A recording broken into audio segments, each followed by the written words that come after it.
বাঙালি খানায় সবাইকে স্বাগত জানাই। আপনারা তো অনেকভাবে খাসির মাংস রান্না করে খেয়েছেন। একবার আমার মতন করে সহজ পদ্ধতিতে আপনিও শিখে নিতে পারবেন ছোট ছোট টিপস সহ। এতটাই সুস্বাদু হয়েছিল খেতে, আপনি একবার রান্না করলে বারবার রান্না করবেন। কিভাবে রান্না করছি চলুন সেটা একবার দেখে নেওয়া যাক ভিডিওর মাধ্যমে। আশা করছি আজকের ভিডিওটি ভালো লাগবে। সকল বন্ধুদের কাছে অনুরোধ করছি সম্পূর্ণ ভিডিওটি দেখার।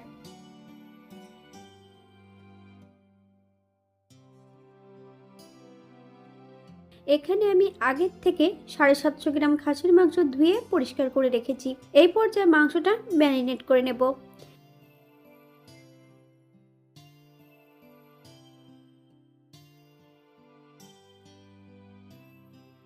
একশো গ্রাম টক দইয়ের আমি আগের থেকে জল ঝরিয়ে নিয়েছি। সম্পূর্ণ টক দইটা অ্যাড করে দেব। 20 থেকে 25 মিনিটের জন্য রেস্টে রেখে দেব। আপনাদের হাতে যদি সময় থাকে আপনারা বেশি সময় রেখে দিতে পারেন। 25 মিনিট পর একটা কড়াইতে বেশ কিছুটা সরষের তেল অ্যাড করেছি। তেল গরম হওয়া পর্যন্ত অপেক্ষা করতে হবে। এখানে আমি বেশ কিছুটা আলু একটু বড় বড় করে কেটে অ্যাড করেছি। হাফ চামচ লবণ আর হাফ চামচ হলুদের গুঁড়ো দিয়ে বেশ ভালো করে আলুগুলো ভেজে নেব।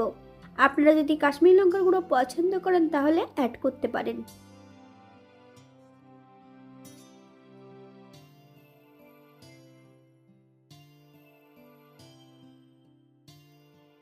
এই পর্যায়ে তেল থেকে সম্পূর্ণ আলুগুলো তুলে নেব। একই তেলে রান্না করব। ফোড়নে রেখেছি সাদা জিরে,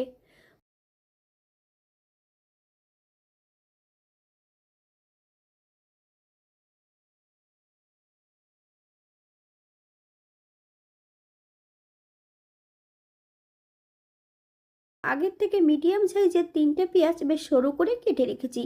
বাঙালি পেঁয়াজের টুকরোগুলো অ্যাড করে দিতে হবে। বাঙালি গ্যাসের ফ্লেমটা হাইতে রেখে বেশ আপনাদের যদি রান্নাগুলো পছন্দ হয় তাহলে চ্যানেলটি সাবস্ক্রাইব করে দিয়ে পাশে থাকবেন। পাশে থাকা বেলটি বাজিয়ে দেবেন, নইলে নিত্য নতুন রান্নার নোটিফিকেশন পাবেন না। আমার এই চ্যানেলে আমিষ, নিরামিষ এবং বিভিন্ন ধরনের খাসির মাংস রেসিপি দেওয়া আছে। আপনাদের যদি ভালো লাগে তাহলে চ্যানেলটি ঘুরে একবার দেখে নেবেন। আপনাদের যদি পছন্দ হয় তাহলে চ্যানেলটি ঘুরে একবার লবণটা অ্যাড করবেন।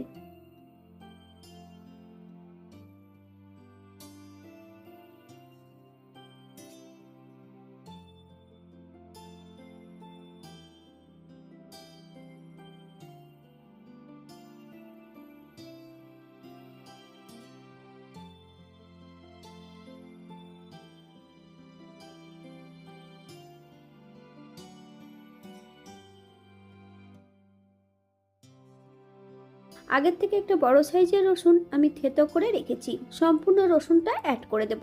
তবে 80% রসুনটা বেটে নিলেই হবে। তবে পেঁয়াজ রসুন থেকে যতক্ষণ কাঁচা গন্ধ ছাড়বে ততক্ষণ বেশ ভালো করে ভেজে নিতে হবে।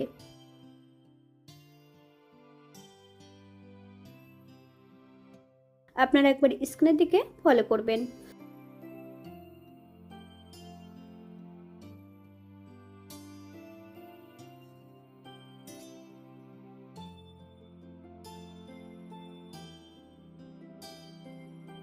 আগের থেকে এখানে আমি বেশ কিছুটা মশলা বেটে রেখেছি। জিরে আর ধনে বাটা 2 চামচ, 2 চামচ শুকনো লঙ্কা বাটা। আপনারা যদি এখানে গোলমরিচের গুঁড়ো পছন্দ করেন তাহলে অ্যাড করতে পারেন।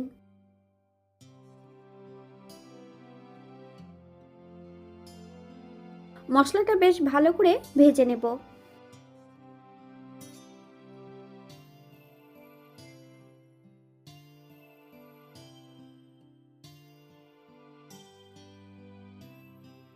এক চামচ হলুদের গুঁড়ো,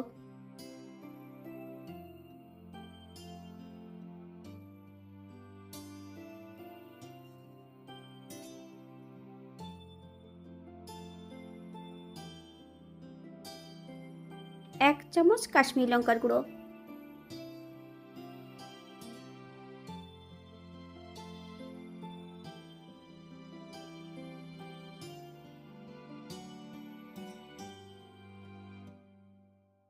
দু চামচ আদা বাটা। আপনারা যদি পছন্দ করেন তাহলে পরিমাণে বাড়িয়ে দিতে পারেন।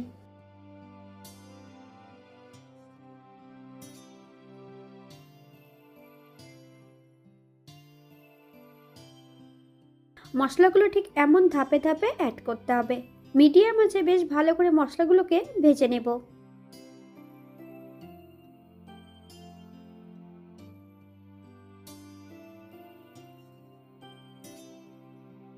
এই পর্যায়ে অ্যাড করব মশলা ধোয়া বাটি থেকে বেশ কিছুটা জল। মশলা থেকে যতক্ষণ তেল না ছাড়ছে ততক্ষণ বেশ মশলাটা কষিয়ে নিতে হবে। তবে গ্যাসের ফ্লেমটা কিন্তু আমি মিডিয়ামে রেখে মশলাটা কষিয়ে নেব।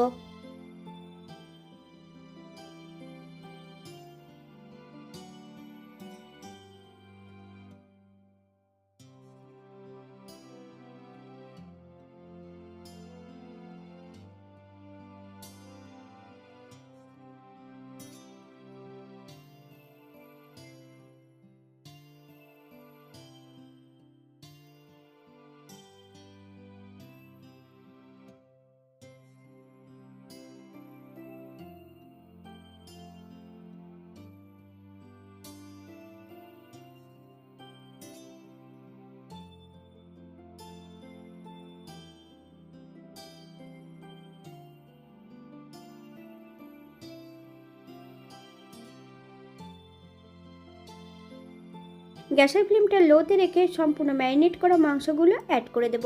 বেশ কিছু সময় লো ফ্লেমে রান্না করে নিতে হবে। মাংসর গায়ে আগে থেকে কিন্তু টক দই লাগানো আছে। হাই ফ্লেমে যদি রান্না করা হয় অনেক সময় টক দইটা কেটে যেতে পারে।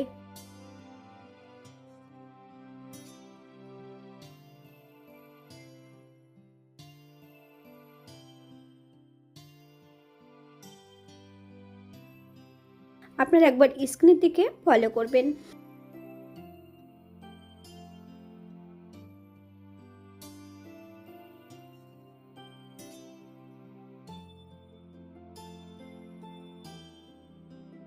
30 থেকে 40 মিনিটের মতন আমি মাংসটা বেশ ভালো করে কষিয়ে নিয়েছি। আপনারা আপনাদের পছন্দ মতন মাংসটা কষিয়ে নিতে পারেন। এখানে কিন্তু আমি আগের থেকে এক টুকরো চুই ঝাল, বেশ কয়েকটা কাঁচা লঙ্কা অ্যাড করেছি। আপনারা যদি পছন্দ করেন তাহলে পরিমাণে বাড়িয়ে দিতে পারেন।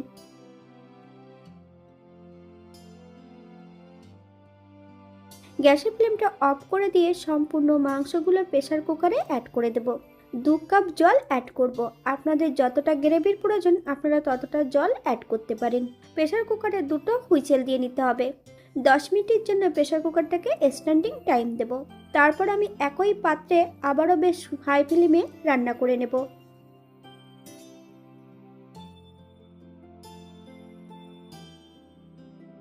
ভেজে রাখা সম্পূর্ণ আলুর টুকরোগুলো কিন্তু আমি মাংসের সঙ্গে দিয়ে সেদ্ধ করে নিয়েছি। সঙ্গে রেখেছিলাম এক টুকরো চুই ঝাল।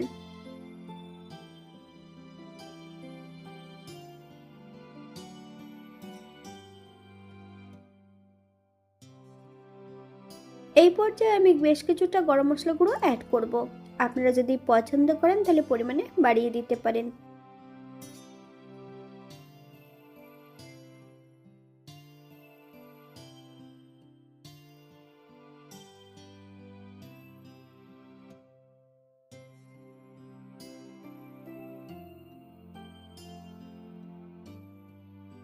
এক চামচ ঘি। গ্যাসের ফ্লেমটা অফ করে দিয়ে 5 মিনিটের জন্য স্ট্যান্ডিং টাইম দেব। তারপর সার্ভ করব। ভারী সুন্দর হয়েছিল। এটা গরম ভাতে, রুটি, পরোটা, লুচি সবকিছুর সঙ্গে অসম্ভব ভালো হয়েছিল। আপনারা বাড়িতে একবার একই পদ্ধতিতে বানিয়ে নেবেন। এখানে যে উপকরণগুলো আমি অ্যাড করেছি আপনারা এর থেকে কম বেশি করে নিতে পারেন। আজকের ভিডিওটি এই পর্যন্ত। সবাই সুস্থ থাকবেন, ভালো থাকবেন। অন্যদিন নতুন রেসিপি নিয়ে আপনাদের সামনে আবার আমি হাজির হব।